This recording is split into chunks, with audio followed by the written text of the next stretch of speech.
매일 아침 하나님과 함께 누리는 하늘의 양식, 오늘 만나. 내 아들아, 내 아비의 명령을 지키며 내 어미의 법을 떠나지 말고 그것을 항상 내 마음에 새기며 내 목에 매라. 그것이 내가 다닐 때에 너를 인도하며 내가 잘 때에 너를 보호하며 내가 깰 때에 너와 더불어 말하리니, 대저 명령은 등불이요 법은 빛이요 훈계의 책망은 곧 생명의 길이라. 이것이 너를 지켜 악한 여인에게 이방 여인의 혀로 후리는 말에 빠지지 않게 하리라.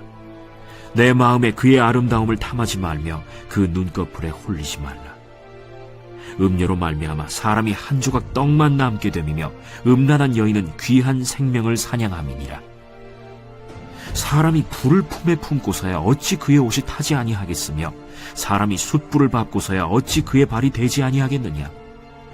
남의 아내와 통관하는 자도 이와 같을 것이라. 그를 만지는 자마다 벌을 면하지 못하리라. 도둑이 만일 줄일 때 배를 채우려고 도둑질하면 사람이 그를 멸시하지는 아니하려니와 들키면 7배를 갚아야 하리니 심지어 자기 집에 있는 것을 다 내주게 되리라. 여인과 간음하는 자는 무지한 자라.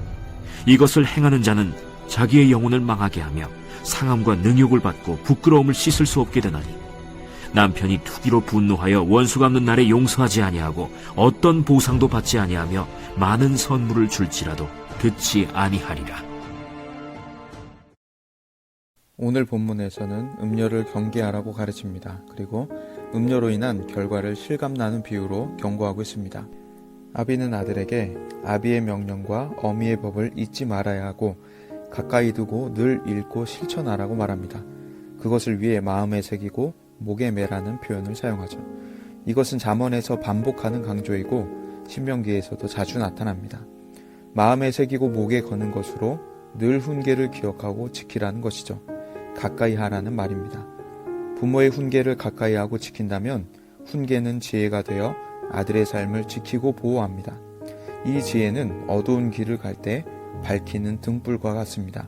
어두운 길에 빛이 없으면 장애물에 걸려 위험한 일을 당합니다. 뱀이 숨었는지도 몰라 사나운 것으로부터 당할지도 모르죠.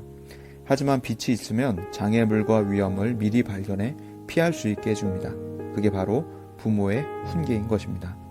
부모의 훈계를 지키는 것은 아들의 인생이 생명의 길이 되게 합니다. 그렇다면 아비의 명령, 어미의 법, 부모님의 훈계는 무엇일까요? 24절부터 35절까지 나타납니다. 음녀라는 악한 여인이 있는데 이 여인은 늘 아들을 호리려고 노력합니다. 그래서 지혜자는 아들을 향해 그것에 빠지지 말라고 경고하죠. 왜냐하면 그녀의 외모는 너무도 아름답습니다. 아들의 마음이 뺏길 만도 합니다. 너무 아름다워서 혹여나 분별력이 없는 아들이 빠질까봐 늘 염려하고 있습니다. 그 외모에 흔들릴 수 있으나 그 외모 뒤에는 파멸뿐임을 아버지는 가르쳐주고 있는 것이죠. 그 음녀에게 빠져들게 되면 결국 아들은 모든 것을 잃게 되고 음녀에게 생명을 뺏기게 됩니다. 이에 대한 실제적인 비유가 등장하고 있죠. 불을 안으면 옷이 타게 됩니다. 숯불을 밟으면 발이 화상을 입게 됩니다. 인과 관계가 명확하게 나타나죠. 음란과 간음 역시도 마찬가지입니다. 하나님께서 그들로 반드시 치욕을 당하게 하고 멸망을 피할 수 없게 하시죠.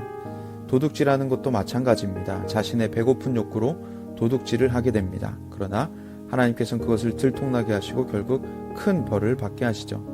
음녀의 외모에 대한 유혹과 배고픔이란 것은 어쩌면 인간의 본능과도 같을 것입니다. 그러나 음녀를 선택하는 것과 배고픔으로 도적질하는 것은 합당하지 않은 선택인 것이죠. 도둑질한 자는 결국 들통이 나게 되고 7배를 갚아야 합니다. 심지어 자기 집에 있는 모든 것을 주고 자신은 빈털터리가 되고 말죠. 배고픔으로 인해서 도둑질이라고 하는 죄된 본성의 선택을 하였습니다. 그런데 자신을 배불리게 할 줄 알았던 그것은 결국 자신을 망하게 하고 빈털터리가 되게 하였습니다. 간음한 사람 역시 이와 같이 모든 것을 다 주고 망하게 되는 것이죠. 이 일은 돌이킬 수 없는 파멸을 가져오게 됩니다. 이처럼 인간은 기본적인 욕구를 가지고 살아갑니다. 거기에 원죄를 가지고 태어났습니다. 기본적인 욕구는 원죄로 얼룩져 부패한 선택을 하며 살아갑니다. 그래서 우리의 하루하루는 누가 가르치지 않아도 시키지 않아도 죄를 지으며 살아갈 수밖에 없습니다. 사람은 애석하게도 죄의 결과를 알면서도 그러한 죄를 저지릅니다. 우리는 성경을 끊임없이 읽어왔습니다. 성경 속에 나타난 죄인을 하나님께서 어떻게 심판하시는지도 알고 있습니다. 죄인이 어떻게 망했는지도 성경이 증명하고 있습니다. 그리고 인류 역사 속에 나타났던 하나님께로부터 징계받은 이들 우리는 잘 알고 있습니다. 그럼에도 우리는 우둔하여 날마다 죄를 즐기며 살아갑니다. 그래서 우리는 죄로 인해 얻어지는 결과에 대한 두려움을 가져야 합니다. 그 치욕스러운 모습을 더욱 마음에 새겨야 합니다.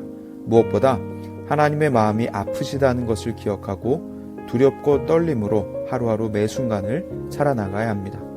주님께서 나를 위해 십자가 지셨다는 것을 잊지 말고 그 십자가를 욕되게 해서는 안 되는 것입니다. 이런 파멸을 만나지 않으려면 우리는 나의 우둔함을 인정해야 합니다. 나는 눈이 어둡고 위험을 발견하지 못합니다. 그러나 성령께서 나의 앞길을 인도하시면 내 길에 말씀의 빛이 비추일 줄 믿습니다. 그 빛으로 나의 앞길을 인도하옵소서 기도해야 합니다. 날마다 나의 우둔함을 탄식하며 주님 앞으로 나아가 성령의 충만하심을 간구하시기 바랍니다. 그 성령의 충만하심을 받으시는 저와 여러분이 다 되시기를 소망합니다. 그리하여서 하나님께서 인도하시는 길로 가서 날마다 정결한 길, 거룩한 길로 갈 수 있기를 바랍니다. 하나님의 말씀을 늘 가까이 하고 성령으로 충만하여 죄를 멀리하는 저와 여러분의 하루가 되기를 간절히 기도합니다.